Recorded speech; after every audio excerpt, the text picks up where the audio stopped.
અંગ્રેજોને પોતાની ટેલેન્ટ પર, પોતાની આમ રૂપિયા પર અને પોતે સમૃદ્ધિ પર ખૂબ ઘમંડ હતું. અને અમારા આદિવાસી યુવાનોને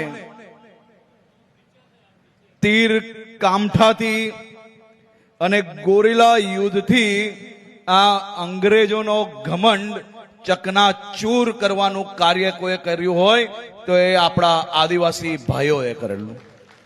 રાજપીપળાના ગોહિલ વંશના રાજાઓને રાજ્ય અભિષેક જ્યારે થતો હતો ત્યારે આદિવાસી આગેવાન પોતાના હાથે રાજાને તિલક કરતા હતા. એટલો જૂનો અને એટલો ઊંચો એ આપણે ગર્વ લેવા જેવો આપણો ઇતિહાસ છે. સોમનાથ પર જ્યારે મોહમ્મદ ગજનવીએ આક્રમણ કર્યું ત્યારે રાજપૂત રાજાની પડખે ઢાલ બનીને ઉભો રહેનારો અને સોમનાથની રક્ષા કાજે હસતા મોડે શહીદ થનારો મારો વેગડો ભીલ હતો. આદિવાસી સમાજનો ગૌરવ હતું.